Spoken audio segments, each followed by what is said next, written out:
What's going on, guys, and welcome back to Hashtag AskGSM. Here today, episode 231, coming your way on May 2nd, 2018.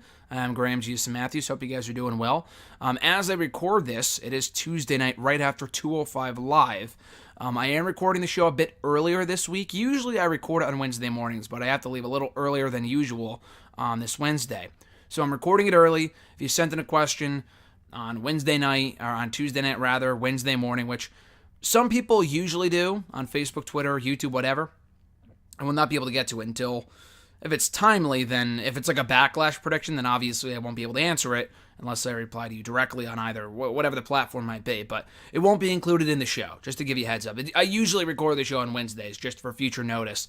And with class winding down in the next few weeks, I will have more time to record the show on Wednesday mornings. But this should ensure that the show goes up sooner than usual on like Wednesday morning if I can get it up quick enough. But anyway, guys, hope you're doing well. We are coming off a pretty newsworthy weekend and another newsworthy weekend coming up. We had the greatest Royal Rumble last Friday. I talked briefly about Infinity War last week here on the show. Didn't say too much about it, didn't want to spoil anything, but the movie by this point's been out for 5, 6, 7 days. So go out of your way to watch it if you haven't already. And then go out of your way to watch it again. That's how good the movie is. I said on Twitter multiple times that it might just be my new third favorite movie of all time, behind Back to the Future, and no real installment in particular. The first, second, third movies, they're all great. I especially love the second movie, but I really classify Back to the Future just in general as my favorite trilogy movie, whatever, of all time. And then Ghostbusters is right behind that at number 2. Number 3 for a long time had been Guardians of the Galaxy, but I think that has since been surpassed by Avengers Infinity War. That's how good that movie was. And even if you're not an MCU fan, you're not a Marvel fan, you're not a superhero fan, you should still enjoy the film, I think. So I'm looking forward to seeing it again. I'm actually kind of mad I haven't already seen it for a second time, because I saw for the first time a week ago, last Tuesday night. I saw a sneak peek preview on Tuesday night of last week, and I haven't had the time to go back and watch it again, but I probably will either like this Thursday or at some point this weekend in between work. I've just been dying to watch it again. That's how good that movie was. That ending really threw me for a loop. And I know by this point spoilers are really all over the place, and as they should be. I think people really wait a couple days before talking openly about the movie, but by this point it's been out for about a week. I think it's safe to say that you could talk about spoilers for the movie. Regardless, it was fucking awesome. So go watch Infinity War. You will not regret it. But before you do so, check out Hashtag AskGSM here today. This is episode 231, as I mentioned at the start of the show. If you want to send in a question, be sure to tweet me on the Twitter machine at WrestleRant with the hashtag AskGSM. Find me on Facebook as well at facebook.com/gram.gsm.matthews. Leave your question on the post I usually put up on Tuesday nights, if not on the wall itself. And certainly last but certainly not least, God damn it, I'm botching already. You can leave a comment on this very video. I'll include your question in next week's edition. So that being said, like I said, I'm recording this late Tuesday night. I'm tired.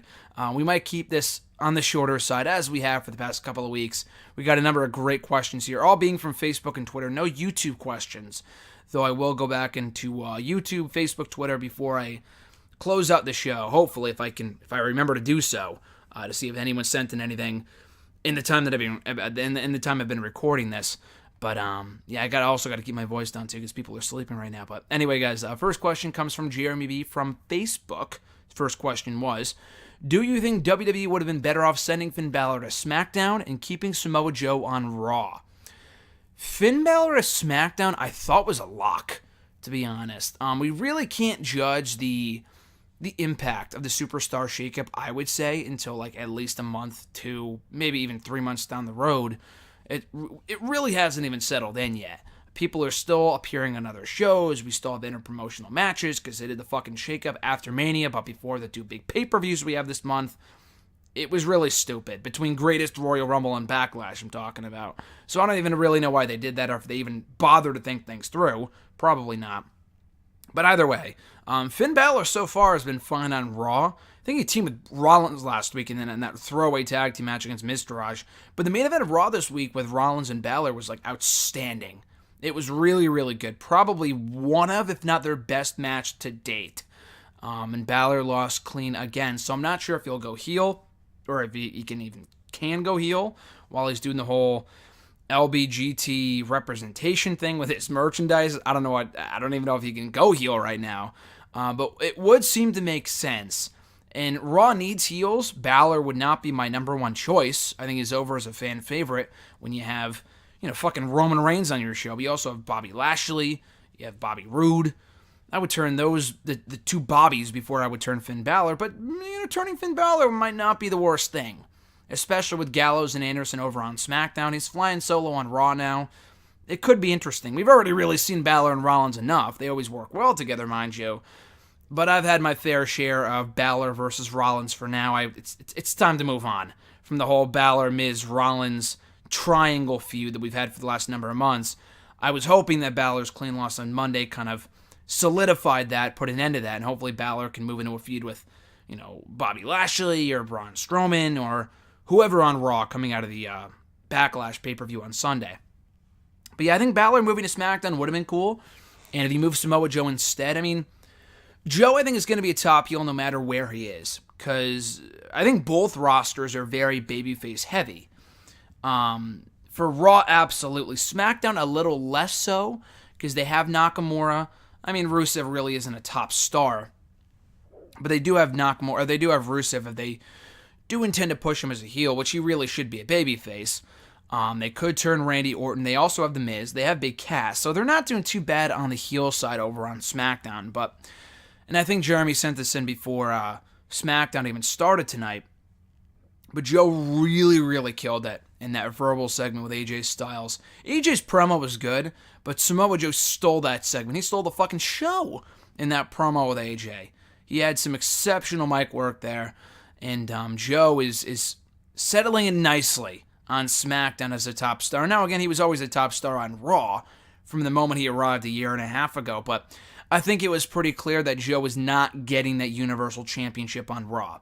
I'm not saying I would put the WWE title on Joe anytime soon. I think it should go to either Nakamura or stay on AJ for the foreseeable future. But I do think there's a point between now and the end of the year where Samoa Joe will be WWE Champion. And I at least on SmackDown, I think on Raw, had he stayed, that just would not have happened. Now, would I have moved Balor instead of Joe? Probably. But I'm not going to complain. Again, Balor has done well for himself on Raw so far. Again, not saying much. It's been 2 weeks. But Samoa Joe has been a breath of fresh air in that main event scene on SmackDown. Mahal for Joe is not even close to being a fair trade. With Mahal getting Raw, or with Raw getting Mahal, and then SmackDown getting Samoa Joe. But for SmackDown's sake, that's a great pickup. And I'm hoping we see some sort of combination of Joe, AJ, and Nakamura coming out of Backlash. So I really cannot complain about this guy should have been here, that guy should have been there. I think overall the Superstar shakeup was well done. But for Balor's sake, I hope he can maintain momentum as a single star on Raw. But for Joe's sake, the guy is fucking killing it right now, and I have no qualms about him being moved to the Blue brand, because I think he'll fit right in as a top star from the get-go. Jeremy's second question, do you see Bobby Lashley turning on Braun Strowman Sunday? I don't see that happening. It would be cool if it did. The weird thing is that I'm happy they're getting the top stars from Raw on the show with Braun and Bobby and KO and Sammy. But we already saw this match 2 weeks ago, and the babyfaces won. We saw the match in tag team action. I think that was a week ago. 2 weeks ago, we saw them in a 10-man tag team match. The babyfaces won. We saw Bobby and Braun versus KO and Sammy last week. The babyfaces won. This week, we saw a 6-man tag team match with Bobby, Braun, and Roman versus KO, Sammy, and Jinder, and the babyfaces won. So what incentive do we have to believe that the heels will win this time? I don't think they will, unless Bobby turns on Braun, which I guess could happen. It would be awesome if it did happen. I think Bobby works far better as a heel than he does as a babyface, if his work and Impact was any indication. I don't think it will happen, but I think it would be cool to see, if only just to set up, a nice little feud between the two for the summer season. Gets them both, gives them some both direction, gives both guys direction heading into the summer season, because right now they're directionless as ever. They're both just competing in tag team matches week after week after week. So again, I'm not expecting it, but it would be nice because I think it would benefit both guys great. I think it would benefit both guys greatly because, again, coming out of Sunday's show, what do you do with Braun Strowman? Sure, the guy won the fucking meaningless Royal Rumble match a few weeks ago, the greatest Royal Rumble, but beyond that, what feud does this guy have right now? Braun Strowman and Kevin Owens? We've already seen him pin KO like 3 times. Who cares? You know?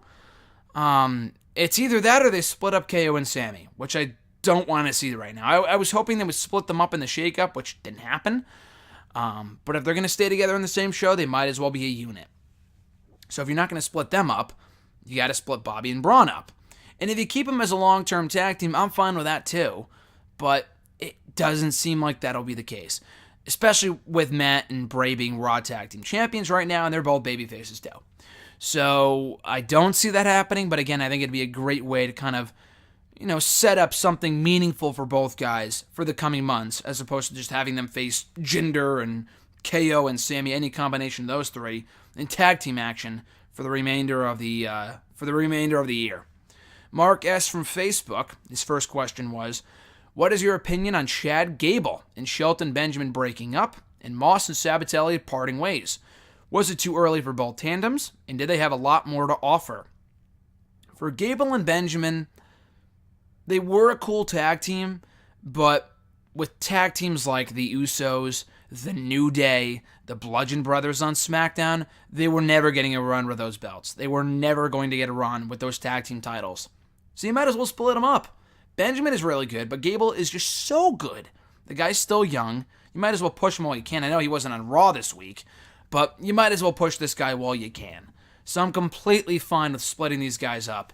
Because especially with SmackDown getting the fucking club, they got the bar, and they got Sanity. They don't need Gable and Benjamin. And Benjamin is already much better off on his own than he was with Gable. And vice versa. Benjamin beat Randy Orton last week, and Chad Gable beat Jinder Mahal. 2 former world champions. So I think the real winners here in the shakeup are Benjamin and Gable, as singles star now. With Moss and Sabatelli, I like the tag team. I think Sabatelli has a lot more to offer than Moss. I don't know. I think Moss has improved over the years, but I think Sabatelli just screams superstar. And I'm glad he's the one that's going heel, too. They were already heel to begin with, but they had teased tension a while ago. I guess they can continue to team. Like, I know Blake and Murphy teamed on it, or they turned on each other like 5,000 times 2 years ago, and they never really went their separate ways at any point officially. I guess we could see Moss and Sabatelli do something similar, where, I guess they continue to team, and we're not really sure if they're still a tag team, or if they're just going to... I think NXT will do this one right and keep them separated moving forward. Like, that was the official breakup last week. They're not going to do that shit where it's like, oh, Sabatelli walks off on Moss, but they're still a tag team. Like, they did that a month ago. It's time to move on. I don't know where Sabatelli fits in right now in NXT, but I do think, they could use some heel tag teams in NXT right now, but I don't think they'll be missed as a tandem. They were never really players in that division in NXT. With Heavy Machinery, you have the War Raiders coming in, Undisputed Era. Moss and Sabatelli were just 2 warm bodies on the roster to get beaten by the War Raiders, to get beaten by Heavy Machinery, to get beaten by the Street Profits. I can't say I'm sad about them breaking up, but I do see Sabatelli, like I said, as a future star. Maybe not like future world champion, but hell, you never know. The guy's a former football player. He's got an amazing physique. Vince would kill to have him on the main roster right now. But with the right seasoning, he could be something special. In time is the key word, or the key words there, in time. But no, I don't think either tag team really had more to offer, than what they did before they went their separate ways. Gable and Benjamin are just much better off on their own than they were together, because they were never going to be tag team champions with the other tag teams that SmackDown has right now. And then Moss and Sabatelli were never going to be tag team champions, so you might as well split them up and start pushing Sabatelli on his own. Mark's second question, do you think with each pay-per-view going forward being dual-branded, that it could take away from the Big Four pay-per-views, or is it a good thing to make the weekly episodes more exciting with more title defenses? It goes both ways. With the dual-branded pay-per-views, it has its pros and cons. I think the brand-exclusive events have potential. You go back to the beginning of the brand split 2 years ago. Those first few SmackDown pay-per-views were fucking great. They were excellent. Backlash 2016, No Mercy 2016, and TLC 2016 were 3 terrific pay-per-views. 2017 did not have almost very few great pay-per-views that were as good as those. And SmackDown's pay-per-views just fell off a fucking cliff. So doing the dual branded shows, and then the company realizes that the brand exclusive events were just not working out. But again, that's on them. That's due to shitty creative. It's not on the talent. It has nothing to do with that whatsoever. The thing with the dual branded pay-per-views is that you have less people on the... you have the same amount of people, but it's like the tag teams will not be on every show. Like a New Day bar feud, which would be a perfect opener for any SmackDown pay-per-view, probably won't even make the card on Sunday because there's already so many matches already lined up for the show. The Cruiserweights will likely never make the main card again for a WWE pay-per-view.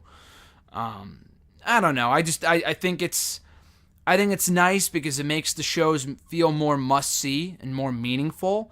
But yeah, I guess it could make the TVs more exciting as well. In theory, again, if they book this correctly, like the Cruiserweight Championship not being defended on pay-per-view, that's not that big of a deal if they make those title matches on TV more meaningful. For example, like the SmackDown Tag Team titles. I don't even think the Bludgeon Brothers were on SmackDown last night. You could do an Usos Bludgeon Brothers match. They already did one of Greatest Royal Rumble, but in theory, if you wanted to do a Usos Bludgeon Brothers match, advertise it a week out on SmackDown, and give them the main event. Give them 15-20 minutes. They'll go out there and have a great match. The same type of match they would be able to have on a pay-per-view. I'm completely okay with that. If they're not going to make the show, they might as well be given the pay-per-view time on TV. That's how I would compensate for that. I don't think they'll do that, but I do think the dual-branded pay-per-views could work if they're booked the right way. Again, will they take away from the big 4 pay-per-views? Not really. As long as the B pay-per-views are not 4 hours long, and some of those shows have become 3.5 hours, which is just not necessary. The shows are already long as it is. The 4-hour shows, I don't care what anyone says, you're not going to change my mind on it. They're just way too fucking long. WrestleMania, I get. Royal Rumble, I kind of get, because the Rumble matches are usually an hour long anyway. SummerSlam does not need to be 4 to 5 hours long. It just does not. Survivor Series, are you fucking kidding me? The show's never that good. I think the most recent installment was solid. It was good, but it did not need to be 4 hours. That's a ridiculous amount of time for a show that's just not that exciting. It really isn't. So no, I don't think the big 4 pay-per-views will feel any less special than they already are because they're going to build them. I think they're going to save the biggest matches for those shows. I don't think the big 4 pay-per-views being dual-branded was what made them special. It was the fact they saved marquee matches more often than not for shows like SummerSlam and shows like Survivor Series. But Survivor Series, to me, lost all meaning like years ago, so it doesn't even matter. But with SummerSlam, I think, and especially the Rumble and WrestleMania, I don't really think it'll matter all that much. Mark's next question here. Who would you book to win the men's and women's Money in the Bank ladder matches this year, looking at the current landscape? I am positive I've answered this before in the last number of weeks, months, whatever. I don't even remember who I said. I'm sure I said it before WrestleMania. I will say it again with the updated rosters. From what I understand, we're going to have like 3 to 4 guys in the men's match from Raw and SmackDown, like 3 to 4 guys from each brand. I would do 4. I think an 8-man, an 8-woman ladder match makes sense. If they wanted to do 6, even better. Less is more. But 8 people's fine too. 4 from each brand, 1 women's, 1 men's. I think that makes the most sense. For the men's, Almost would be pretty cool. It might be a little too soon to be pushing him towards world title contention, but him winning and being like El Señor El Banco, whatever the fuck Del Rio called himself years ago when he won Money in the Bank back in 2011. I think that could work if they have, big plans for him on SmackDown. If not, then don't bother, at least not yet. I'm not really sure who else from SmackDown could use Money in the Bank, because I think Samoa Joe could be a top guy right now. He doesn't even really need Money in the Bank. Samoa Joe is already a top star on SmackDown. I don't really know who else on SmackDown would make sense right now to win Money in the Bank. From Raw? I guess Braun, but do I really want to see Braun carrying around a briefcase? It's not really his gimmick. I don't really have any interest in that. Bobby Roode would be cool if they pushed him the right way, if they want to see him as a top star. I think Balor actually would make the most sense. if they don't intend to push Balor anytime soon towards world title contention, giving him the briefcase, turning him heel, might work. So you know what? Right now I'll say Balor. Balor's my pick to become Mr. Money in the Bank this year. For the women, I've seen people say Peyton Royce. I don't think, based off how the iconic duo has been booked so far on SmackDown, that's going to happen. I think they've been booked well, but I don't think they're being booked to be like top stars in the SmackDown women's division. The same division that hosts currently Charlotte, Asuka, and, Charlotte, Asuka, Becky Lynch, Naomi, Carmella. It's not going to happen. Becky Lynch would be great. Becky Lynch is my current pick from Raw.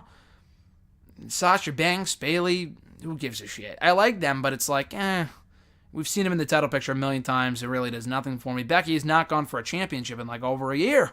So Becky would be great. Maybe again, like Balor, set up a heel turn, which would be pretty cool. So Becky for the women from SmackDown. I don't really know who else from Raw would make sense. Ember Moon, it's way too soon. I don't even know if she was on Raw this week. I don't think she was. Ronda, no, not at all. Absolutely not. She might be in action on that show. They're in Chicago. They'll probably cheer her. She should be setting up. They should be setting her up for her first singles match, on pay-per-view against Mickey or Natalya before she's in Money in the Bank. So definitely not Rousey. I guess Alexa, but it's like Bayley and Banks. We've seen her in the title picture so often. How much would that really mean? So I would say Becky Lynch for the women and Finn Balor for the men.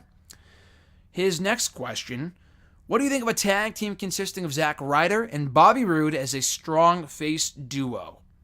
That sounds like the kiss of death for Bobby Roode. I love Bobby Roode. I love Zack Ryder.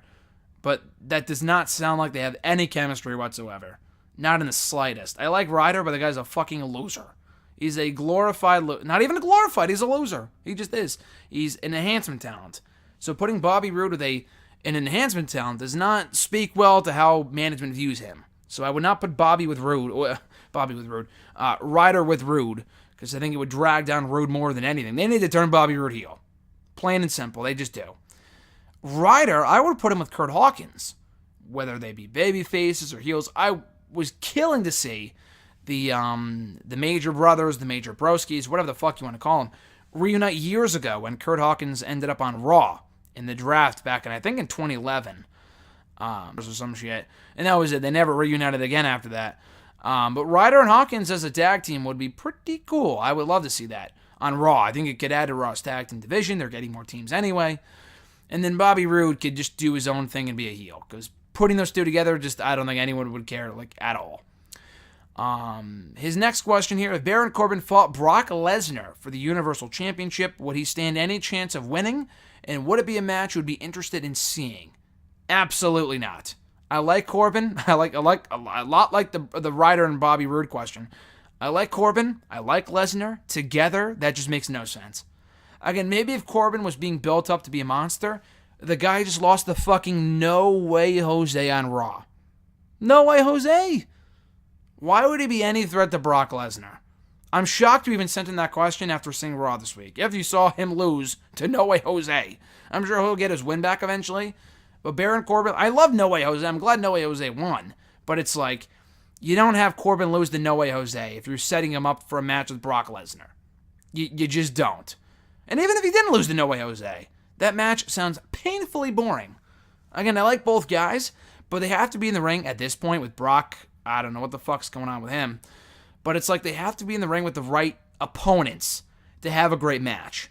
Brock and Roman, at this point, just their matches have sucked. But Brock and AJ had a great match late last year. At Survivor Series, one of the best matches all year. But Brock and Roman have sucked so far. Brock and Kane, who cares? Brock and Braun don't even have chemistry either. Corbin and Brock sounds like a snooze fest. So absolutely not, and Corbin would stand just a -0, a negative 20% chance of beating Brock Lesnar for that belt. At CD_the Music Man from Twitter, who do you see as the face of WWE in 5 years' time? That's a great question. It's hard to say. I'm sure if you asked me 5 years ago, I would have told you Roman Reigns, which I think it was pretty apparent at that point that they were grooming him to be the future face of the company. I probably would have said, Dean Ambrose or Rollins, because, the Shield was around 5 years ago, and I don't think I'd be too far off. If I said AJ, I don't think anyone would have believed me, because the guy at that point was still in TNA. In 5 years from now, I still think, and people are not going to want to hear this, it's still going to be all about Roman. It will be. I don't think people want to hear that. I know people don't want to hear that, but it will be. I don't want to hear that, but it will be. Vince will not give up on Roman Reigns. By that point, he'll be a multi-time world champion. He will have beaten literally every part-timer, active member of the roster, and still not have turned heel. I honestly believe that. I do not think Vince is giving up on Roman. And if it's not Roman, then who else? Braun can be the guy, but I don't think they're going there. I just don't. I don't think they're going with... I forgot RJ's question here in this document. I'm going to have to go back and get his question. But I know that's irrelevant right now. I'm just looking through the document of questions here, and I missed RJ's question. Because I'm thinking of Braun Strowman, and he talked about someone being over in his question. I'm going to have to go back on Twitter and check it out. But anyway, I still think it's going to be all about Roman. If not Braun, I think Braun can last the next 5 years, but will they push him as the guy in the next 5 years? That's the real question. Will they capitalize on him when he's hot? So far, they haven't. I know he won that Rumble on Friday in Saudi Arabia. Who cares? Want a fucking trophy? Who gives a shit? I won a trophy when I was 10 years old playing a Little League baseball game. We all have trophies. Who fucking cares? He's going to win a real championship. Not a title they strut out once a year because they want to promote their partnership with Saudi Arabia. Who cares? Who gives a shit about Saudi Arabia's partnership with WWE? No one fucking cares. So just give the guy the world title, at least the mid-card championship or something. The guy needs a belt. Get this guy a belt already. A singles title. No more of this teaming with 10-year-olds garbage. But anyway, go back to your question. I don't think AJ will be around in 5 years. Rollins still could be the guy in 5 years. I think he'll be around in 5 years. I don't know if he'll be the guy, the face of WWE. Anyone from I don't know. Maybe it's someone that we haven't seen yet. It could be Lars Sullivan for all we know. I have no clue. I honestly have no idea. But I'll say Roman, just because I do not think they'll give up on Roman Reigns. Perhaps in 5 years from now when I'm still doing this show, and we'll go back to May 2nd, 2018, and May of 2023, and I'll say, hey, you were probably right. Yeah, you were right. Roman is still the guy, but I would love to be wrong. At Reborn Again from Twitter, according to rumors, WWE is planning to hold another Mae Young Classic tournament this year. Is this a good idea, or is the women's roster already too oversaturated?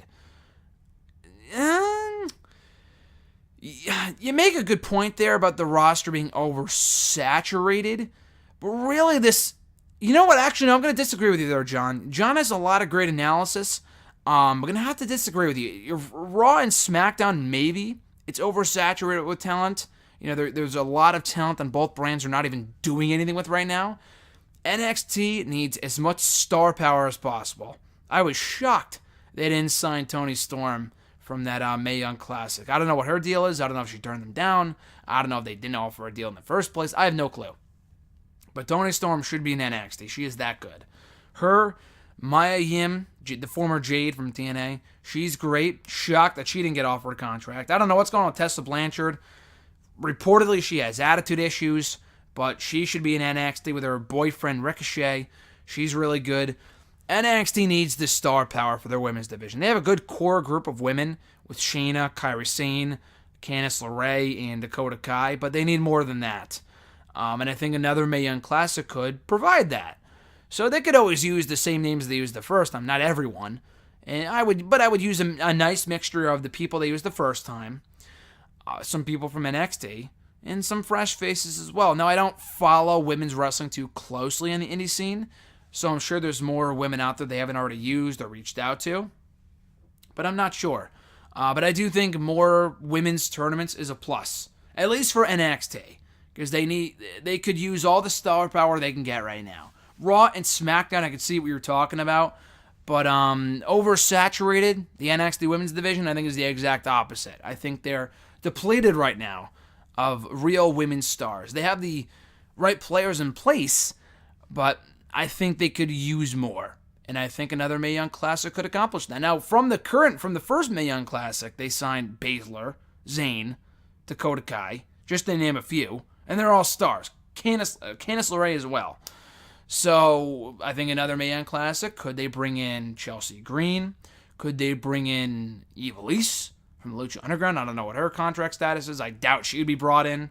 I know she was there the first time. I know she was in NXT once before, many, many, many years ago, when it first became what it is today. But then she got cut because Bill DeMott's an asshole. But anyway, seeing her back would be great. And I think a number of names also come to mind, in addition to the ones I already mentioned, who could compete in a Mae Young Classic if it was brought back this summer.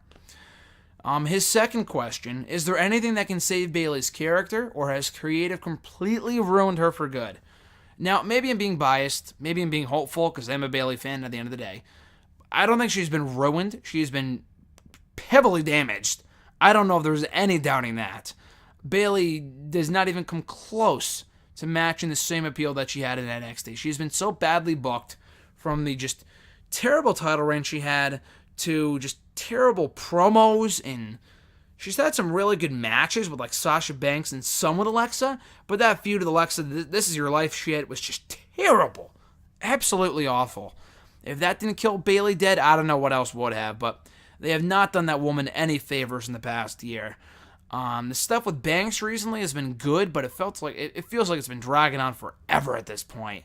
So again, I don't know if they've completely ruined her, as you say, but they've come close. She can be rehabbed.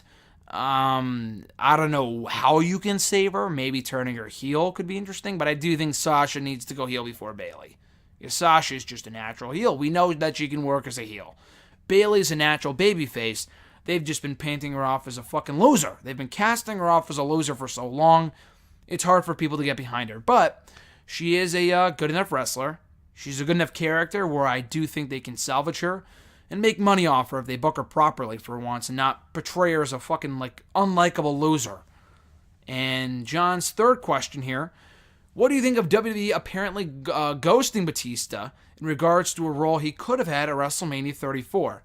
So according to Batista, the story is that they had reached out to him to do the mixed tag team match at WrestleMania 34. You know he wasn't their first choice. You know it had to have been The Rock. The Rock turned them down because he's filming a movie.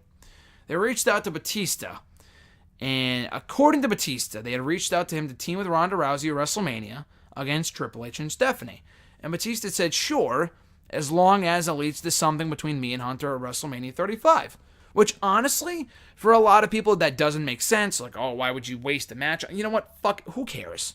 If they did a WrestleMania match between Goldberg and Brock Lesnar at 33, why not Batista and Triple H? For all time's sake, it doesn't sound like a good match, but if the guy wants a match with Triple H, I don't see the harm in it. Who gives a shit? Maybe Triple H wins finally. He's never beaten Batista, so you have that built-in story right there. And the last time we saw Batista on TV, he quit Evolution. He quit the company. Triple H was not giving him what he wanted, that being a world title shot. Maybe Triple H goes face. Maybe Batista's the baby face. I don't know who's the face in that scenario. I think people would cheer Batista over Triple H. But the match would not be an instant classic. But who cares? Who gives a shit? It's better than, a few other matches they could possibly do with Triple H at WrestleMania next year. But whatever. So apparently the company said, yeah, sure. We'll do that, blah, blah, blah. We could do that. And then out of nowhere, they just stopped answering his calls. And the thing fell through and they gave it to Angle instead. So the match as it was great. I would have not changed anything about it. I think Angle and Rousey versus H and Stephanie was for the best. But Batista would have been cool too. If it was Batista in that spot instead of Kurt Angle. And they could have promoted Avengers, Infinity War, and all that other stuff. But just the fact that they wouldn't even get back to him. It's like, what? This is one of the biggest stars in Hollywood right now. The guy's one of the biggest stars in the biggest box office history-making film ever. Infinity War had the biggest box office weekend of any movie ever. And they won't get back to him. The guy has been so adamant about ending his wrestling career in WWE. And he has been since the start. He has been since he left WWE 4 years ago. But as he said time and time again, he said this in 2015, that the company is not easy to work with.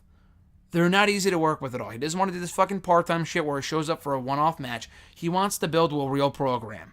And he honestly has no interest in working with anyone but Triple H. And that's fine, because at least Batista and Triple H makes sense.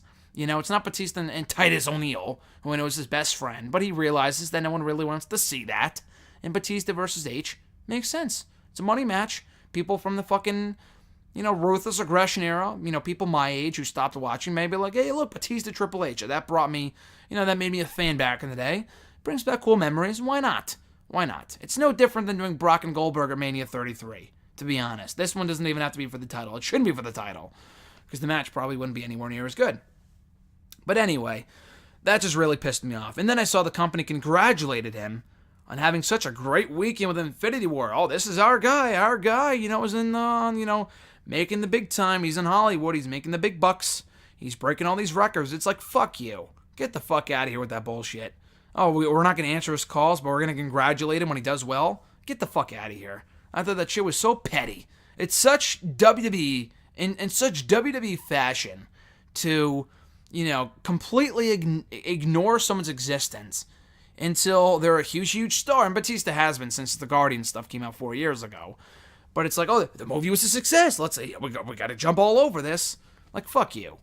I don't blame Batista one bit. If it was anyone else, they would have been like, screw this company, I'm never going back. But Batista is so in love with wrestling and the fans, he wants to have one real last run. And I can't believe it. The guy is so humble and so nice that he is going to put up with this company's bullshit and want to end his career there. But as he said, they don't make it easy. And I can't blame him whatsoever for speaking ill about the company, because they do so much dumb shit. And as they put on Twitter, to not even bother getting back to Batista. If you don't want to give the guy what he wants, just fucking tell him that. If you don't want to do Batista and Triple H, okay, just say no and try to work something else out. But apparently they said yes, and they completely ghosted the guy. Like, fuck you. Makes no sense. And then they have the audacity to try to bring back Alberto Del Rio. Like, fuck, get the fuck out of here. Like, really? Let's bring back Alberto Del Rio, who has zero worth, literally zero worth in wrestling right now. At least in WWE. But we won't bring back Batista. Get the fuck out of here. Anyway, at the Wrestle Guy Sal from Twitter, his first question: do you feel as if WWE has to capitalize on Shinsuke Nakamura's momentum and have him win the WWE Championship Backlash, because losing may hurt him significantly in the eyes of many fans? Yeah, I do feel he has to win. If he doesn't win here, then he's not going to win. He lost at SummerSlam. He lost at Hell in a Cell. He lost at WrestleMania. He didn't technically lose at Greatest Royal Rumble. It was a non-finish. It was a double countout, but he still didn't win. He's got to win here. Fifth time's a charm, I guess. If it's not Nakamura, it's probably going to be Joe. But you could still have Nakamura win the championship and give the belt to Joe at some point down the road. I don't know. I think he has to win. He has to. I don't think it would ruin Nakamura, but the guy's been... Not only has he lost every opportunity at the WWE Championship he's had, not only that, but it's like he's been killing it as a heel recently. So why wouldn't you give him a title run? The theme song, the new aggression, the facial expressions, everything about heel Nakamura is money. Absolute money. So why wouldn't you put the belt on him? I wouldn't complain about AJ winning, because I love AJ. The guy's champion's great. He's going to have a great program no matter who he's working with. And the matches will always be awesome. But with Nakamura, he's the hot hand right now. The same way that AJ was the hot hand when he first turned heel and he first won the championship back in September of 2016, the company did the right thing by putting the belt on AJ when they did and not waiting too long. With Nakamura, they probably should have put the belt on him 6 months ago, but now's the right time. He has more momentum now than he has ever had on the main roster. So why wouldn't you capitalize on that by not giving him the championship? He has to win the belt on Sunday. And if he doesn't, I don't know what to say. Sal's second question: do you think Bobby Lashley needs to turn on Braun Strowman at Backlash for a big feud heading into the summer, since both men need something significant to do, as they're not really doing anything as of right now?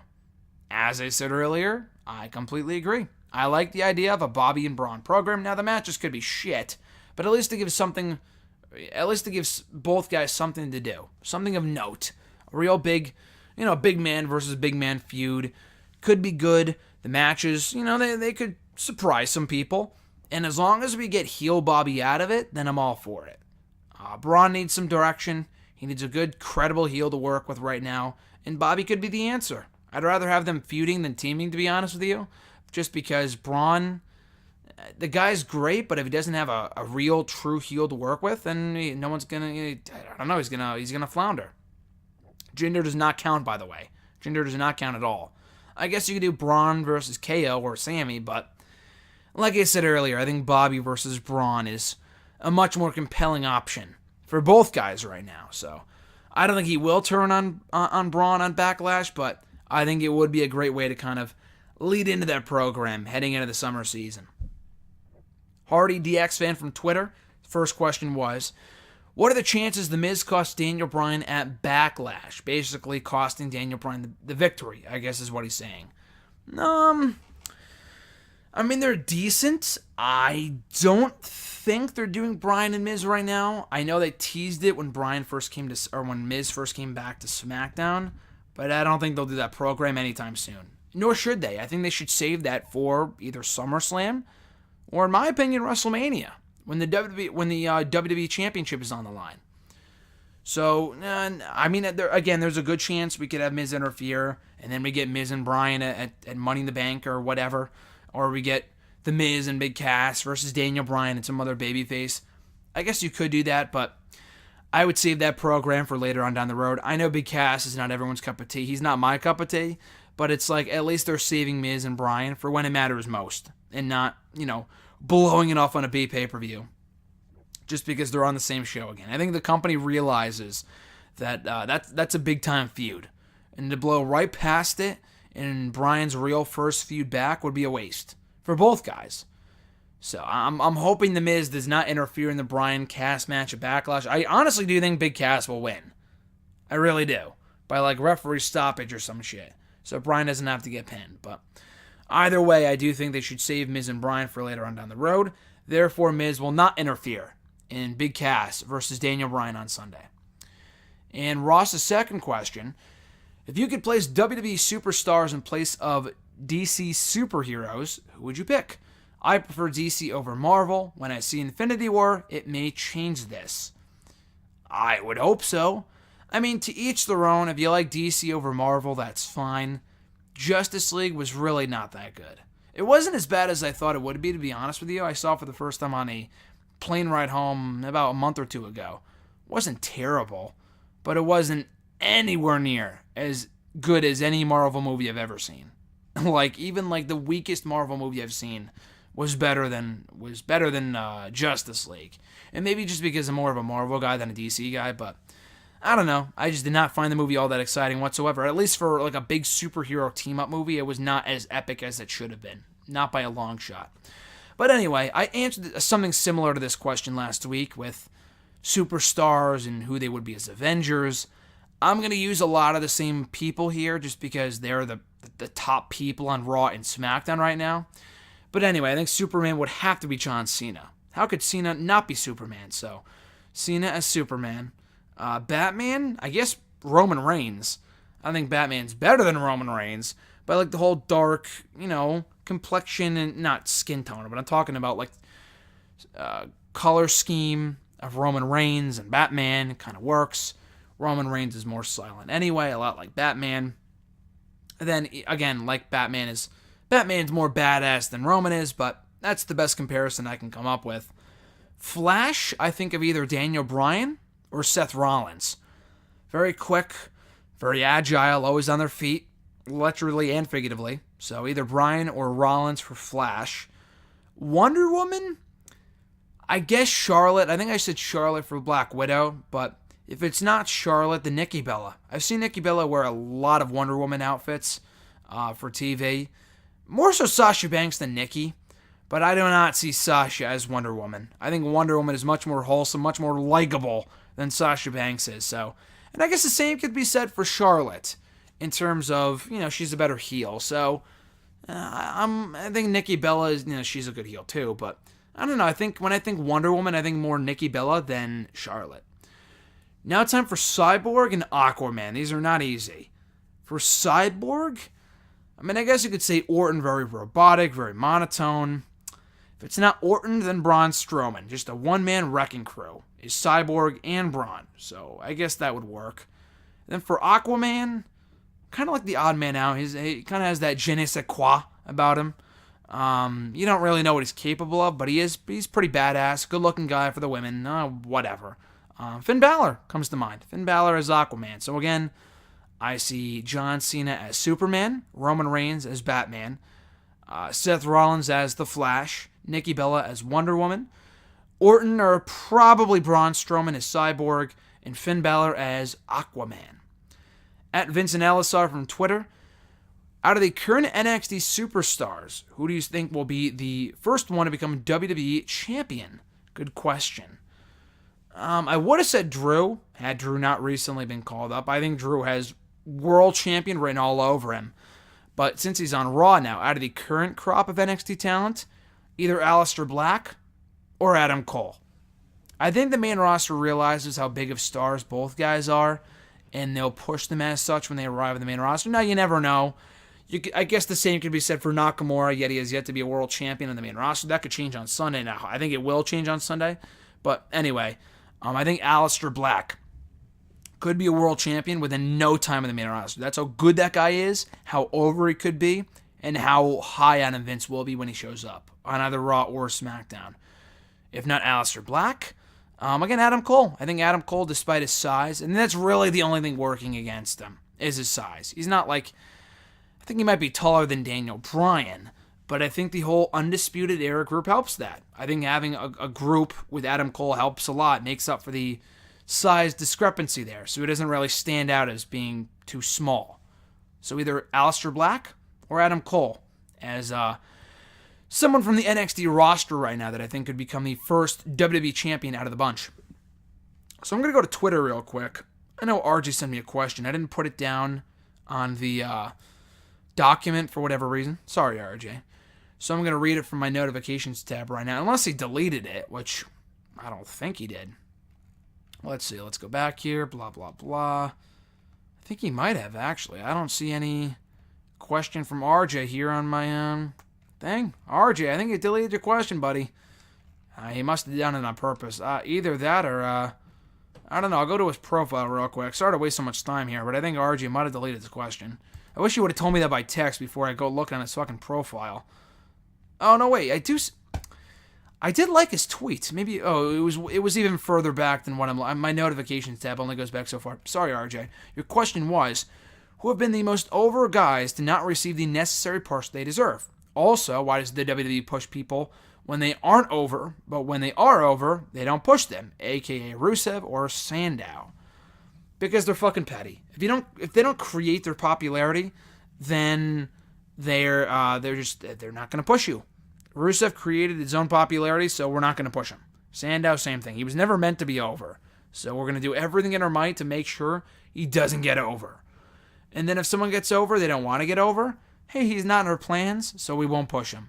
It's a real petty thing, but I expect nothing less from this fucking company. But who have been the most over guys to not receive the most necessary push, to not receive the necessary push what they deserve? I think I mentioned this last week. Again, I know people are not going to want to hear this. I know RG's not going to want to hear this, but Ryback comes to mind. I'm sure there's many other people. Ryback just comes to mind because the guy was so over in late 2012, even for a time in early 2013, and they kept fucking him over. They fucked him over for some more, and they screwed him over again because I have no clue. I have no idea, but they didn't want to push the guy when they did, so they let him fizzle out, and then he was nothing.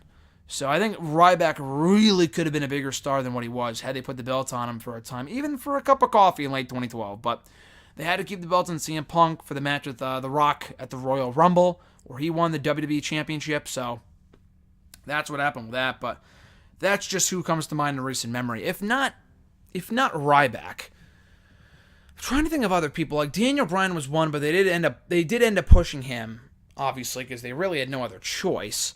Like CM Punk was white hot coming out of that Summer of Punk stuff. They did end up pushing him as a WWE champion, but only a couple months afterward did they do that. Like, they had to really force him to eat some shit first before they pushed him towards the top. But Anyway, Ryback is really the prime example that comes to mind. And like you said, like, why do they push people when they're not over, but when they're over, they don't push them, but when they're not over, they try or whatever.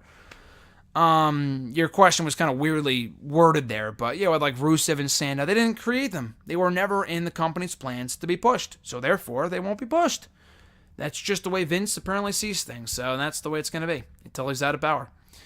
At Lily Reynolds from Twitter, will Finn Balor turn heel after Backlash? I wouldn't rule it out. I wouldn't rule it out at all, based off what we saw on Raw this week with Finn Balor laying out Rollins in that talking segment, and then showing more aggression during the main event for the IC title. I think there's a possibility of it. Now, I don't really want to see a heel Balor versus a babyface Rollins just because we've seen a million matches between them. I thought what we saw on Raw this week was a great way to finish up that feud, wrap up that feud, and move on to something new for Rollins coming out of the pay-per-view on Sunday. And then Balor can turn heel against someone else. But I would not rule it out. If it gets the guy some direction, that's really all I care about. If he's, feuding with fucking The Miz Taraj moving forward after Backlash, then who the hell cares? Like, at least turning heel would give him, hopefully, some direction. But I would also hope they give him some direction despite not turning heel. Regardless, I hope the guy does not, flounder on Raw now that he's on his own. Not to say he was lighting the world on fire with Balor Club. They really were not doing much with those guys on Raw anyway as a unit. But I really hope Balor, face, heel, tweener, whatever, they actually do something with this guy coming out of the pay-per-view, and they don't allow him to face fucking, the losers of the show, a lot like they have been. A lot like they had been coming out of WrestleMania last year, where he came back with a super hot return coming off of injury, and then he went on to do nothing. Final question here from @RyCoach27. Who do you think could be the next wrestler to break out into the next Hollywood star? I guess the same way that Batista did, and John Cena did, and The Rock did. I don't know. Looking at the current roster, no one really jumps out as like, oh my god, that guy belongs in Hollywood. I mean, Randy Orton has the look for it. He's a little on the older side, but also, the guy's just not a great actor. He had a few decent movies with WWE Studios, but he's very monotone. He's just not compelling. He's very boring as like in that acting role. So I don't think Orton will be a Hollywood megastar when he eventually retires from wrestling. I don't know. This is a cop-out answer, but The Miz he's the only one that comes to mind. Now, I know he's doing, like, B-list movies as part of the fucking Marine, but you know what? He's doing more movies than anyone else on the roster right now. So I don't see why he can't be in the movies once he's done with wrestling at some point. Maybe not Guardians of the Galaxy 2 or the Avengers, like Batista, or the Fast and Furious franchise like The Rock. Or, John Cena's been in some pretty big films in recent years, like Blockers and, a few others. Trainwreck. I don't think The Miz will ever make it to that level. But you know what? He has more of a chance than probably anyone else in the roster. He's not a bad actor. The Marine stuff is kind of, typecast him into a certain role. But I think he could get to a certain level of success, if he toned down the wrestling and he focused more on his acting aspirations. So I'm going to go with The Miz. I know he's already an actor. So it's kind of a cop-out answer, but honestly, looking at the roster, he was the only one that came to mind, the only person that I saw on the list, on the current roster, that made any sense to me whatsoever. But anyway, guys, that is episode 231 of #AskJSM here today. Did say this would be on the shorter side. It was not. That is really a testament to how great your questions are, that I spent so much time on them. But speaking of which, like I said, I was going to go back on Facebook and Twitter to see if anyone put any more questions up there. I don't think anyone did. I'll double check real quick. Nothing on Twitter. Nothing on Facebook, I don't think. Nothing on YouTube either as of right now. So if you sent in a YouTube question after I, posted the video or after I recorded it, I apologize. If it has anything to do with Backlash or this past week in wrestling, I probably won't get to it next week if it's not timely. If it's outdated by that point. But if it's like an evergreen question and you want me to answer it, I still can answer it if you want me to. But anyway, thank you for you guys tuning in to the episode. I appreciate it. You can send in your questions to the show by tweeting me on the Twitter machine @WrestleRant with the hashtag AskGSM. Find me on Facebook at facebook.com/Graham.GSM.Matthews. Leave a question on the post. I usually put it on Tuesday nights, if not on the wall itself. And last but certainly not least, drop your question down below in the comment section on this very video. I'll include it in next week's edition. So I'm already losing my voice. It's late. I'm tired. I'm still fucking blown away from Infinity War. Looking forward to seeing another 2, 3, 4, 5 more times. The movie was that good. If you haven't already seen it, you're crazy. But anyway, thank you for checking the show. Appreciate it. We will be back next Wednesday with another all-new installment of Hashtag Ask GSM. Until then, guys, enjoy the rest of your week. I'm Graham GSM Matthews, and I'll catch your ass down the road.